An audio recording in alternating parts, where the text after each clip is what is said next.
Hello বন্ধুরা, শুভ বিবাহের আজকের পর্বের রিভিউ নিয়ে আমি পৌঁছে গেছি তোমাদের সামনে। বাংলা সিরিয়াল সমাচারে তোমাদের সবাইকে স্বাগত জানিয়ে আজকের পর্বের রিভিউ আমি শুরু করছি। শুরুতেই তো দেখতে পাচ্ছি যে ঠাম্মি রেশমির সাথে অফিসার আশুতোষের বিয়ে ঠিক করেন। আর অফিসার আশুতোষ বুঝতে পারেন যে মনে হয় জ্যোৎস্নার সাথে বিয়ে ঠিক হচ্ছে, কারণ উনি নাতনি উল্লেখ করেন, নামটা উল্লেখ করেননি। আর আশুতোষের মনে তো জ্যোৎস্না অনেক আগে থেকেই ছিল। তো সুধার মনে কিছুটা খটকা লাগলেও সুধা কিন্তু পুরোটা বুঝতে পারে না, আর আশুতোষও ভুল বুঝে বিয়েতে হ্যাঁ করে দেয়।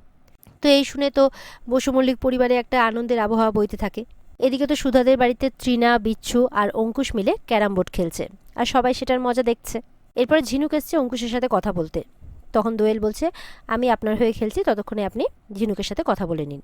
তো এরপর ঝিনুক অঙ্কুশকে বলছে যে আপনার তো আমার তো আপনার সাথে দেখা করার কথা ছিল বাইরে, কিন্তু আপনি তো এখানে বসে খেলছেন। বলে কি করব বলুন, বাড়ির লোক তো ছাড়ছেই না। তখন বলছে যে আমার তো আপনাকে কিছু বলার আছে।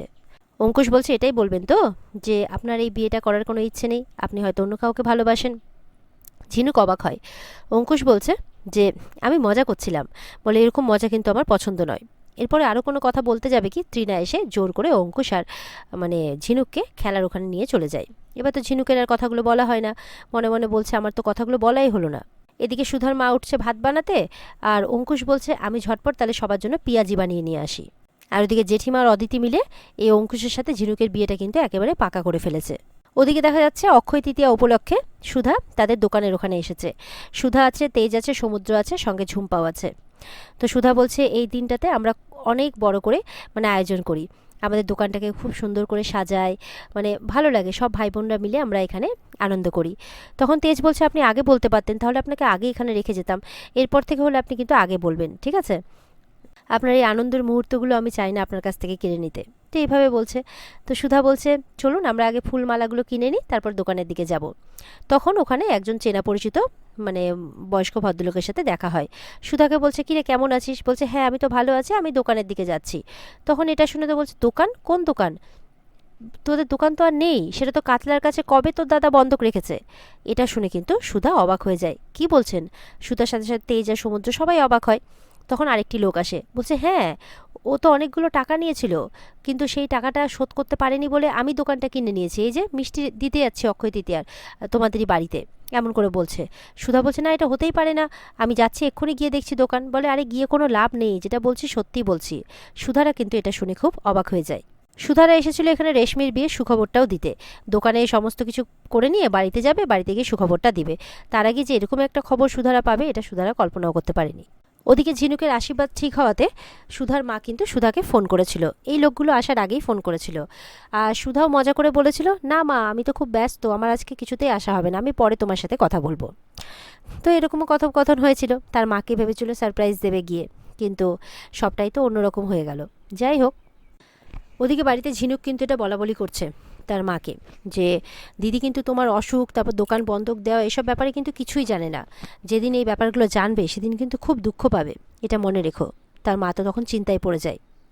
ওদিকে ঝিনুকের আশীর্বাদের জন্য বাড়িঘর সব সাজানো হয়ে গেছে, ঝিনুক রেডি হয়ে গেছে। ঝিনুক মনে মনে বলছে এইভাবে কাউকে ঠকানোটা কি ঠিক হবে? আমি তো ওনাকে ভালোই বাসি না, আর এই কথাটা তো ওনাকে বলতেও পারছি না, আর না বলে এইভাবে এগিয়ে যাওয়াটা মোটেও ঠিক হবে না। এদিকে বাড়িতে সবার আশীর্বাদ আর উলুধ্বনির সাথে আশীর্বাদ পর্ব শুরু হয়ে যায়। ঝিনুকের মনটা কিন্তু খুব খারাপ। অঙ্কুশ তো ঝিনুকের জন্য আংটি নিয়ে এসেছে, বলছে যে দেখ অঙ্কুশদা কত রোম্যান্টিক, তোর জন্য আংটি নিয়ে এসেছে, দোয়েল বলছে। তো এরপরে আংটিটা পরাতে যাবে কি ঝিনুক হাতটা সরিয়ে নেয়, বলছে অঙ্কুশ এই আংটিটা পরার আগে আমি তোমাকে কিছু বলতে চাই। আর ঠিক অদিতি তার শাশুড়িকে গিয়ে বলছে যে মা এখন কি এই ব্যাগরা দেবে নাকি, কি করবে বলো তো এখন? আর ঠিক সেই মুহূর্তে কিন্তু সুধারা বাড়িতে চলে আসে। তাদেরকে দেখে তো বাড়িতে সবাই অবাক হয়ে যায়। জেঠিমা বলছে কী রে এখন তোদের আসার সময় হলো? সুধার মা বলছে এই কথাটাই আমি তোকে ফোনে বলতে চেয়েছিলাম। সুধা, তেজ সবাই এসে বলছে কি হচ্ছে এখানে? অঙ্কুশের সাথে আলাপ করিয়ে দেয় সুধার মা যে এই যে ওই অঙ্কুশ আর ওর সাথে ঝিনুকের বিয়েটা পাকা হচ্ছে। সমুদ্র বলছে ঝিনুক তাহলে সত্যি সত্যি বিয়ে করছে, আর আজকে ওর আশীর্বাদ। ঝুম্পা বলছে আর কি, এ বাবা সমু বেবি, তোমাকে তোমার গার্লফ্রেন্ড জানায়নি যে আজকে তার আশীর্বাদ? তোমাকে দেখছি বন্ধুটাও মনে করে না। বিচ্ছু বলছে দোয়েলকে দেখেছিস, আমি আগেই বলেছিলাম সুধাদিকে সবটা জানানো উচিত, নাহলে এখন কি ভাববে বলতো? তখন ডলি বলছে সত্যি বৌদি এখন শুনে কিন্তু খুব কষ্ট পাবে। এদিকে তো জেঠি বলছে যে আংটিটা পরে নে, দেখ কত ভালোবেসে তোকে অঙ্কুশ আংটিটা দিচ্ছে, ঝিনুককে বলছে। আর ঝিনুক কিন্তু ঝুম্পার বলা কথাগুলো ভাবছে যে মানে ঝুম্পা যখন বলেছিল যে আমার স্বামীকে তুমি ছেড়ে দাও, আমি আমার স্বামীর ভালো বউ হয়ে ওঠার চেষ্টা করছি, আর তুমি পারলে এই শহরে আরও অনেক ভালো ভালো ছেলে আছে, তাদের দেখে তুমি বিয়ে করে নাও, মানে এই কথাগুলোই ভাবছে। আর আরেকটা মেয়ের সংসার ভাঙবে না বলেই ঝিনুক এই বিয়েটা করতে রাজি হয়েছে। এদিকে অঙ্কুশ কিন্তু ঝিনুককে আংটিটা পরিয়ে দেয়। আর সেটা মানে সহ্য করতে পারে না সমুদ্র। সমুদ্র কাঁদতে থাকে, কাঁদতে কাঁদতে ওখান থেকে বেরিয়ে যায়। ঝিনুকের চোখে জল। আর ঝুম্পা সমুদ্রের পেছন পেছন বেরিয়ে যায়। সুধার মা বলছে সুধাকে যে তুই ওদেরকে আশীর্বাদ কর, অঙ্কুশ খুব ভালো ছেলে, তুই আর জামাই যেভাবে সুখে শান্তিতে সংসার করছিস যাতে ও করে। সুধা বলছে আমার আশীর্বাদ সবসময় ওর সাথে আছে মা, কিন্তু আমার মনে হয় আমাকে তোমাদের আর প্রয়োজন নেই। সুধা বলছে যে সত্যি তোমরা আমাকে একদম এই বাড়ির মেয়ে আর মনে করো না। ঠামি বলছে এরকমভাবে কেন বলছিস? বলে হ্যাঁ তো, আমি এখানে আসলাম বলে জানতে পারলাম যে আমাদের দোকানটা কাতলাদার কাছে বন্ধক দেওয়া হয়েছে, আর সেই দোকান এখন অন্য কেউ দখলও করেছে। তখন অদিতি বলছে একটু যদি খোঁজ খবর নিতিস তাহলেই জানতে পারতিস রে সুধা, যে তোর দাদা বাইরে বাইরে কি করে ঘুরঘুর করছে কাজের জন্যে। তখন সুধা বলছে হ্যাঁ আমি মানছি, আমি অনেক দিন আসতে পারিনি, কিন্তু আমি খোঁজ নিয়েছি ঝিনুকের কাছ থেকে। ঝিনুক কী রে, আমি খোঁজ নেইনি, তুই তো আমাকে বলিসনি। ঝিনুক বলছে আসলে মা বলতে বারণ করেছিল। তখন সুধার মা সবটা বলছে সুধাকে। আর ওদিকে দেখা যাচ্ছে রেশমি তো খুব খুশি। মানে তরিতাকে বলছে আমি তো কবে ওনাকে বর বেশে নিয়ে নিয়েছি, মাথায় টোপর পরে ধুতি পরে, উফ দারুণ ব্যাপার। মানে বলছে বাবা তুই পেটে পেটে এত, বলে হ্যাঁ ঠাম্মি ঠিক আমার মনের কথাটা বুঝতে পেরেছে। মানে রেশমি প্রচণ্ড খুশি। এরপরে জ্যোৎস্নাকে বলছে তুমি খুশি হওনি?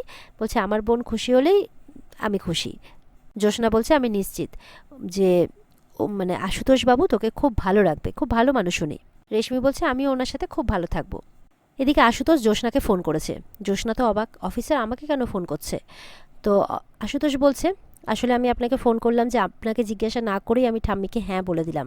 আপনি হয়তো ভাববেন যে আমি কেমন মানুষ, আমি ফট করে হ্যাঁ বলে দিলাম, তাই আপনার সাথে একটু দেখা করে কথা বলতে চাইছিলাম। জ্যোৎস্না বলছে আমার সাথে? আমার সাথে কি কথা আপনার? বলে দেখা করেই কথা বলছি, তখনই জানতে পারবেন, এখন একটু কাজে আছে, হ্যাঁ ফোনটা রাখছি, বলে ফোনটা রেখে দেয়। আর আশুতোষ তো মনে মনে খুব খুশি, বলছে এবার দেখা করে আপনাকে আমার মনের কথাটা আমি বলবো। ওদিকে সার্থক কিন্তু জেলের মধ্যে একদম স্যুট পুট পরে ঘড়ি টড়ি পরে একদম রেডি, সে বেরোবে। আর তার সেখানে তাকে নিতে গেছে হচ্ছে ইমন, তার সঙ্গ দিয়েছে এখন, এর আগেও ছিল, এখন আবার দুজনে মিলে এবার বদলা নেবে। আর এদিকে অফিসার আশুতোষের কাছে একজন এসে, মানে পুলিশের আরেকজন লোক এসে খবর দেয় যে সার্থক আজকে ছাড়া পাচ্ছে। এটা শুনে কিন্তু আশুতোষ অবাক হয়ে যান। সার্থক আর ইমন কিন্তু সুধার বাপের বাড়ির ওখানে এসে উপস্থিত হয়েছে। মানে একটা জায়গাতে গাড়িকে দাঁড় করিয়েছে, যার ডান দিক দিয়ে গেলে সুধার বাড়ি, আর বলছে এই চত্বরটার সাথে কত আমার স্মৃতি জড়িয়ে আছে। ঠিক সেই সময় সমুদ্র আর ঝুম্পাকে ওদিক থেকে আসতে দেখেছে, আর তারা লুকিয়ে পড়ে। তারপর তেজের গাড়িও দেখতে পায়। বলছে এ তো মেঘনা চাইতে জল। ইমন বলছে মনে হচ্ছে ওরা সবাই এই বাড়িতেই আছে। সুধা বলছে এত কিছু হয়ে গেছে মা, তোমার এত শরীর খারাপ করেছে, তুমি আমাকে এতটুকুটাও জানাওনি।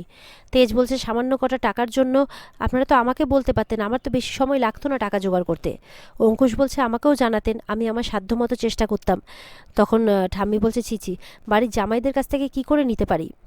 তারপরে তেজ বলছে ঠিক আছে, সেই দোকান আমি আপনাদেরকে ফিরিয়ে দেব, আমিও দেখি সেই দোকান আপনাদের কাছ থেকে কে কীভাবে কাটিয়ে নিতে পারে। এটা শুনে তো অদিতি আর জেঠিমা খুব খুশি, আর বিচ্ছুরা একটু খুশি হয়। এদিকে সার্থক কিন্তু তেজ আর সুধার গাড়ির নিচে ঢুকে গাড়িতে কিছু একটা ক্ষতি করে দেয়। আর বলছে যে সার্থক যে ফিরে এসেছে এর একটা ট্রেলার তো সুধাকে দেখাতেই হবে, নাহলে কি করে হয়, এই বলে খুব হাসাহাসি করছে। সুধা এদিকে ঝিনুককে অঙ্কুশের পাশে দাঁড় করিয়ে বলছে আমরা অজান্তেই ভালো সময়ে চলে এলাম, তুমি আমার বোনের খেয়াল রেখো। তেজ বলছে ঝিনুক আমাদের খুব আদরের, তুমি যত্নে রেখো। বলছে আপনারা একদম চিন্তা করবেন না, আপনাদের বোনকে আমি একদম মাথায় তুলে রাখবো। তখন জেঠিমা খাওয়া দাওয়ার জন্য ডাকতে আসে, আর ঝুম্পা আর সমুদ্রের খোঁজ করে। তেজ বলছে হ্যাঁ একটু দরকারেই বেরিয়ে পড়েছে। তখন বলছে ঠিক আছে চলো তাহলে, তোমাদের খাওয়ার ব্যবস্থা করা হয়েছে। তখন তেজ বলছে অঙ্কুশকে চলো আমরা দুই জামাই মিলে পেট পুড়ে খাবো আজকে। সুধা তারপর ঝিনুককে বলছে ঝিনুক তুই এটা কি করলি, তুই কেন বিয়েতে রাজি হলি? বলে এতেই সবার ভালো হবে রে। তখন সুধা বলছে আর তোর ভালো? বলছে আমি একটা মেয়ে হয়ে আরেকটা মেয়ের সংসার কিছুতেই ভাঙতে পারবো না। সুধা বলছে আমি তোর উপরে গর্ব করে আনন্দিত হব, নাকি তোরা সমুদ্রের এই কষ্টটার জন্য কষ্ট পাবো, কিছু বুঝতে পারছি না, না নিজেকে দোষী করব। এরপরে সুধার কাছ থেকে ডলি আর ঝিনুক জানতে পারে রেশমির বিয়ের কথা। কার সাথে? ইন্সপেক্টর আশুতোষের সাথে। তখন ডলি শুনে তো খুব খুশি হয়ে যায়, তাই ওর তো ইন্সপেক্টর আশুতোষকে অনেক আগে থেকেই পছন্দ ছিল। সুধা বলছে তাই নাকি, যাক গজানন মনের কথা শুনেছে, এই বলে সুধাও খুশি হয়। আর এখানে আজকের পর্ব শেষ হয়ে যায়। তো বন্ধুরা, এই ছিল আজকের পর্বের রিভিউ। ভালো লেগে থাকলে আমাদেরকে লাইক কমেন্ট করে জানাতে ভুলবে না, আর আমাদের সাথে জুড়তে আমাদের চ্যানেলকে সাবস্ক্রাইব করতেও ভুলবে না। পর্বের বিস্তারিত দেখতে অবশ্যই স্টার জলসার পর্দায় চোখ রাখবে। তাহলে দেখা হচ্ছে তোমাদের সাথে আগামীকালকে। সবাই ভালো থাকবে। টাটা।